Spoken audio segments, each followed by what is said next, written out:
Hello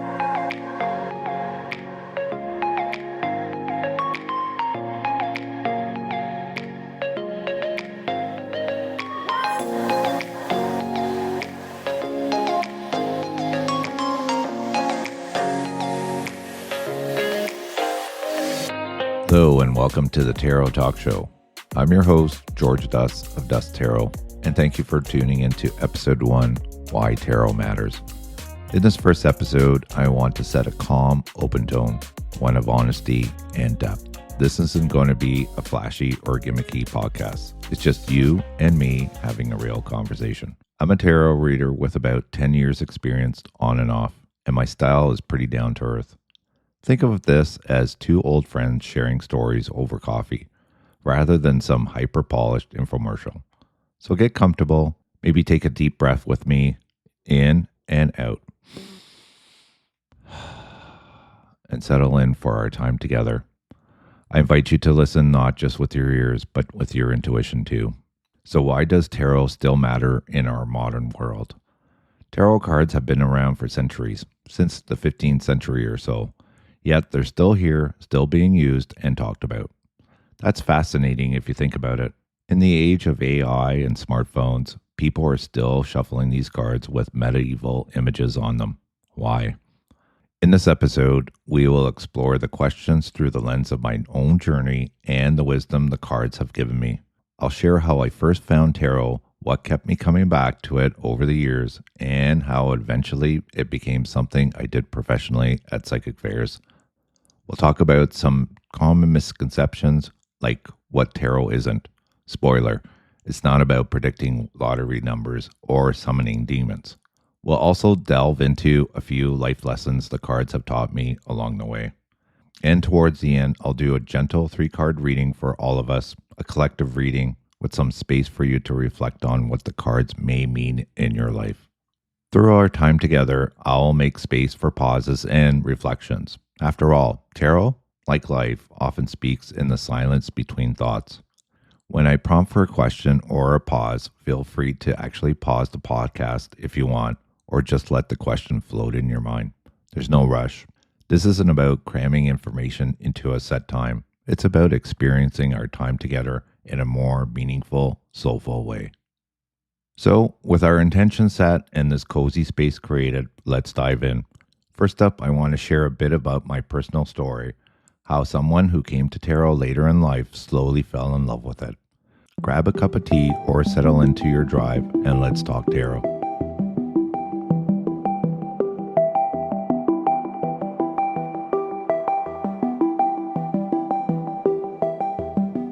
Welcome back.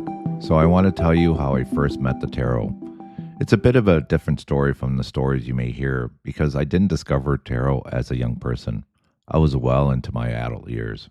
My first real metaphysical experience that I can remember was actually when I was 14 or 15, maybe even earlier. I saw the Hermit card on the Led Zeppelin IV album cover. I didn't know what it was at the time, but looking back now, I do. I've always lived a bit of a hermit life, so it seemed appropriate for me. It felt like my card somehow. When I was 16, my late sister was best friends with a famous astrologer in Toronto. Through her, I got to hang out with a whole group of psychics, tarot readers, mediums, all kinds of fascinating people. I was really intrigued by it all, but life, did its thing.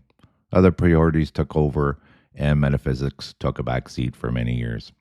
The next real forte in this world came when I met someone in Alberta and moved out there. She was really into this metaphysical stuff, and I really got intrigued again. But it wasn't until I moved back to Ontario in 2014 or 15 that I really committed to learning.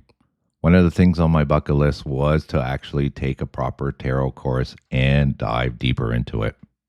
I signed up for a 6-week workshop, and the psychic teaching the course told us that our final class would be doing live readings for free at the occult bookstore where the course was being held. That became my first real public reading experience. There's a famous story from that day that I'll never forget. I was reading for a young woman and she got the Empress and some other challenging cards. She started freaking out, and I mean really panicking. When I asked her what was going on, she told me she was getting the same cards from all the other 4 readers in our class that day. I looked at her and said, Well, this is your warning. Turned out she was pregnant and in a very abusive relationship.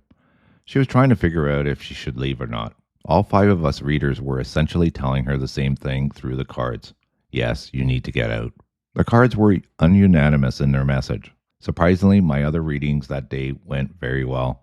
People were happy, and it gave me confidence that maybe I had something here. But life and relationships took priority again, and it wasn't until about 4 or 5 years ago that I started getting serious about tarot. I began signing up for psychic meetups at meetup.com. There was one group where a psychic in Nashville would host Wednesday sessions for practice. We would have about 20 or 30 people split into groups of four and practicing readings with each other. One reading I'll never forget was for an older gentleman. I was using the Hermit cards at the time, and he got the fox, snake, and bouquet. My immediate impression was that he was having some really good intimate times with someone and was showering her with gifts and appreciation and someone to watch out for. But I hesitated. There were three other people in our group, and it seemed too personal to say out loud. After contemplating for a bit, I decided to trust my intuition and give him the reading exactly as I felt it. His response? Oh my God, you're totally dead on. This was my first major lesson in not overthinking things and just trusting what comes through. Don't second guess the messages, you're just a vessel for them.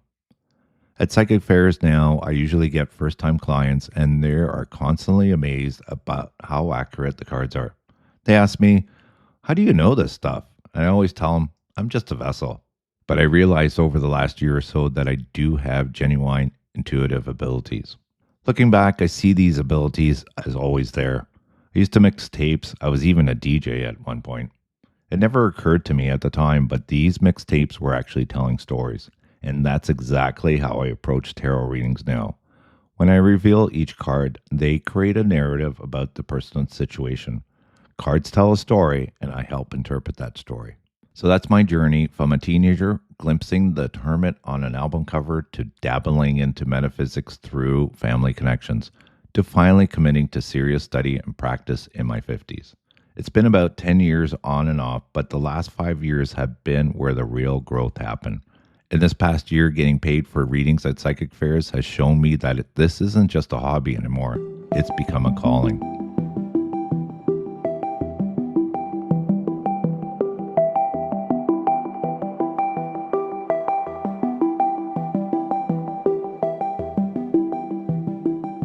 So let's shine a light on some of the big misconceptions about tarot. There are plenty, so I'll focus on ones that I hear often, especially now that I'm doing professional readings. As I go through these, I will share how I personally see it, rooted in real world experience from my years of practice. Misconception number one: tarot is about predicting the future with 100% clarity. People come to my table to tell them exactly when they'll meet their soulmate or what lottery numbers to play. Ironically, I had this the other weekend. Let me be clear, tarot is not a GPS for faith. The cards don't have a guaranteed future, they show possible outcomes and energy at play. Think of it as a weather forecast for your life, not carved in stone destiny. If you see storm clouds, challenging cards, you can choose to carry an umbrella or take a totally different route entirely. We do have free will, always. The cards help you prepare for what may be coming, not locked into unchangeable faith. On to misconception number two. You have to be a psychic or special to read tarot. This one kept me from fully committing to tarot for years. I kept thinking, well, I'm not a psychic, so maybe this isn't for me. What nonsense. Tarot is for everyone. You don't need visions or voices or auras floating around you. What you do need is an open mind and a willingness to trust your intuition. And intuition is very human. We all have it. Reading tarot is a skill that can be learned and developed over time. When I started, I was literally reading from those little white booklets. Over time, as I practiced, I began making intuitive connections beyond what the book said. On to misconception number three. Tarot is evil or against God. I encountered this one occasionally, and I understand where it comes from. Let me be absolutely clear. There's nothing inherently evil about tarot cards. They're pieces of cardstock with images. Any evil or good comes from the intentions behind their use. I'm not summoning demons or making deals with dark forces. What I am doing is interpreting the symbols to help people reflect on their lives. Many of the images in traditional tarot actually come from Christian symbolism, angels, virtues, and spiritual themes. I often say a little prayer before reading, something like, "Let this reading serve the highest good for all involved." But I see that as setting a positive, helpful intention, not invoking anything supernatural. On to misconception number 4. Tarot readers are scammers or always deliver bad news. Unfortunately, there are unscrupulous people in any field, including tarot. The "you're cursed and you need to buy a $500 candle" scam artists make legitimate readers like me furious because they exploit vulnerable people and give our practice a bad name. A real tarot reading should feel empowering, even when addressing difficult issues. And about bad cards, there aren't really any. Every card has a range of meanings from challenging to uplifting. The death card rarely means literal death. It usually signifies a transformation. And the tower may look scary, but it often represents necessary change breaking down false structures. And finally, misconception number 5. Tarot is just silly superstition or a crutch for weak people. On the surface, drawing random cards may seem illogical, but the magic isn't in the cards themselves, it's in the process of meaning making. It's similar to how psychologists use ink blot tests. The image is neutral, but what you see can reveal something about your inner state. Tarot works like a mirror for self reflection. It's no more of a crutch than journaling, therapy, or meditation. These are all tools we use to gain insight and navigate life's challenges. So, to wrap up this segment, tarot isn't about magic tricks or absolutes. It's about insight, reflection, and guidance. It's not about fear, it's about understanding. It's not exclusive or mystical. It's quite accessible to anyone willing to learn.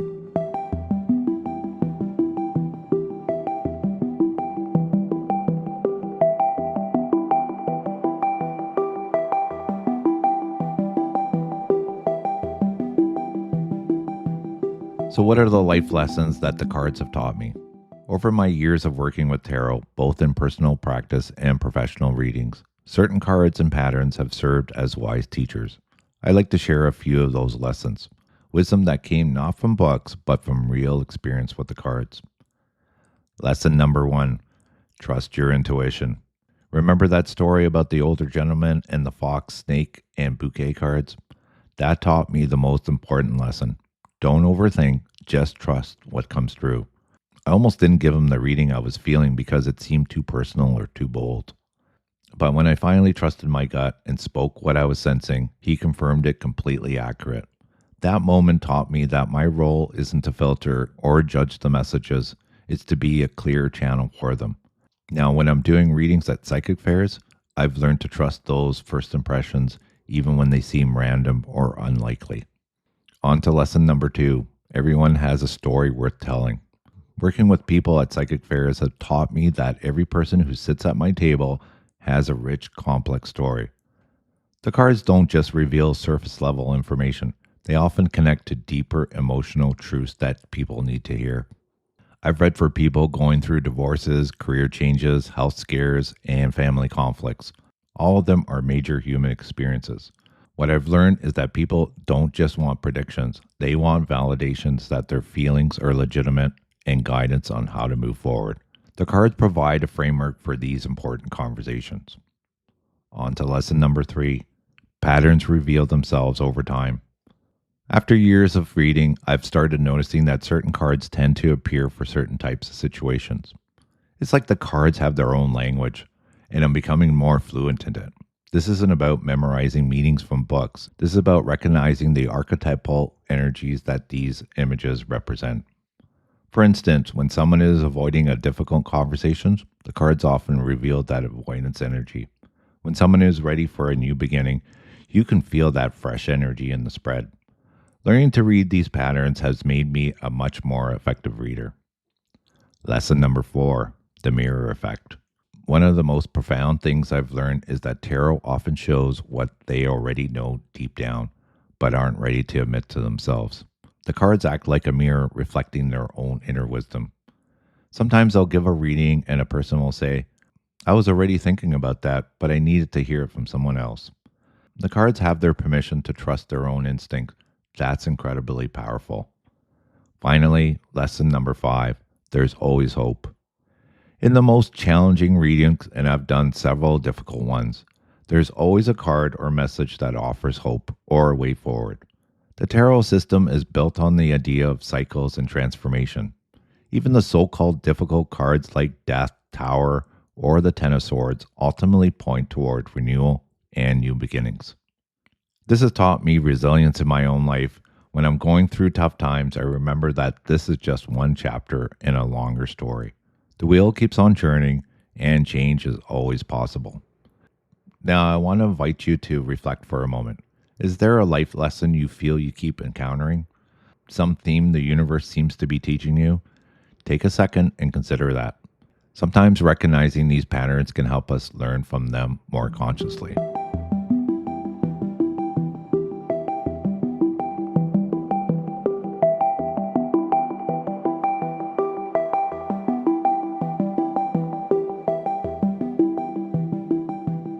All right, now time for our collective reading. I have my decks here. I'm shuffling the cards with the intent that we receive a helpful message for everyone listening. Think of it like we're all sitting in a circle and I'm pulling cards for the group's energy. And if you're able, you may gently close your eyes unless you're driving. Take a deep breath in and out and center yourself. You can focus on an area of your life where you'd like guidance or just stay open to whatever message comes. I'll pull 3 cards and interpret them as a story or a message for all of us. Here we go.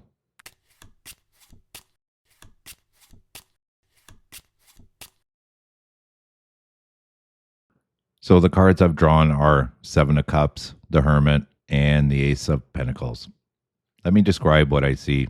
The 7 of Cups shows a figure looking at 7 floating cups, each containing different symbols representing choices, dreams, and sometimes illusion.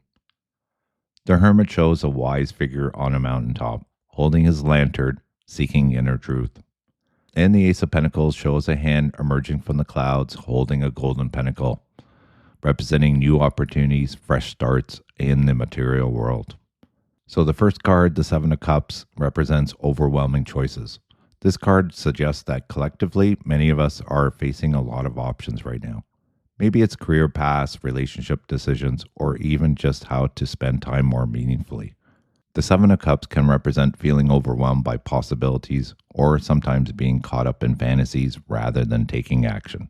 The message here might be, it's okay to feel uncertain when facing with many choices, but to be careful not to get so lost in imagining possibilities that you forget to take concrete steps.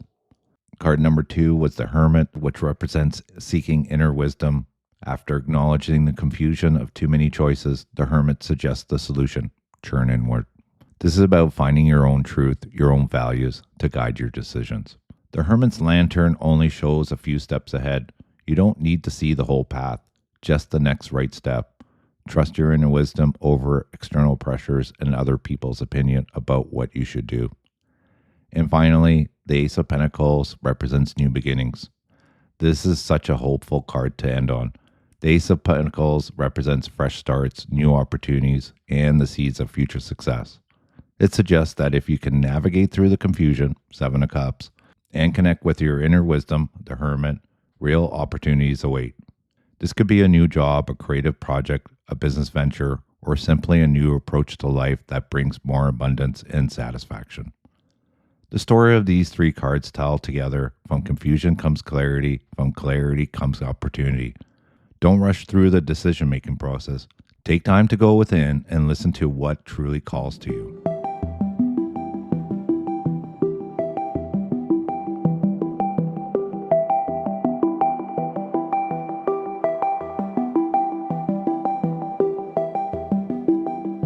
We're nearing the end of our time together for this first episode of the Tarot Talk Show. Thank you sincerely for spending time with me. My hope is that you're walking away with a sense of why tarot still matters, not because of mystical powers, but because of the honest human conversation it facilitates. We've covered my personal journey from curiosity to professional practice, addressing common misconceptions, exploring what the cards have taught me, and sharing a collective reading that I hope offers some guidance. Tarot still matters because it speaks to the timeless parts of us. In our fast paced digital world, it asks us to slow down, look inward, and find meanings and symbols that have guided humans for centuries. It helps us tell our stories, confront our truths, and to imagine better chapters ahead. For me, after years of practice, the cards never stop revealing new layers. They grow with you, and the relevance deepens rather than diminishes. That's why I'm here talking about it and why people all over the world continue using these ancient tools in new ways. Looking forward, this is just episode 1. Future episodes will explore topics using tarot for creativity, deep dives into specific cards, interviews with other practitioners, and more collective readings. My wisdom for this is to become not just a podcast, but a community space, a shared journey. If this episode sparked anything, maybe curiosity to try a reading yourself, or simply to pay attention to the symbols in your daily life, follow that spark. Give yourself that gift of exploration. If you'd like to connect with me beyond this podcast, I would love to have you join our community.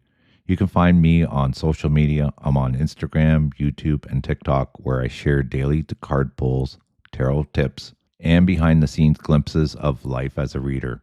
Just search for Dust Tarot or check the show notes for all the links.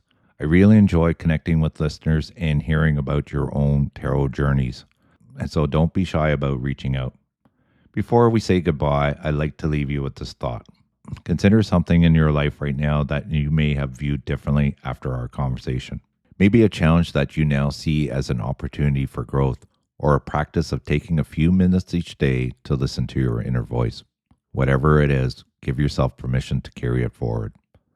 Thank you for being here. Thank you for your openness, your time, and your trust.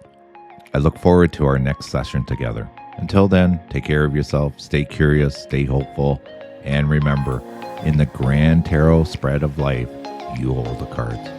This is George Dust of Dust Tarot, signing off the Tarot Talk Show. See you next time.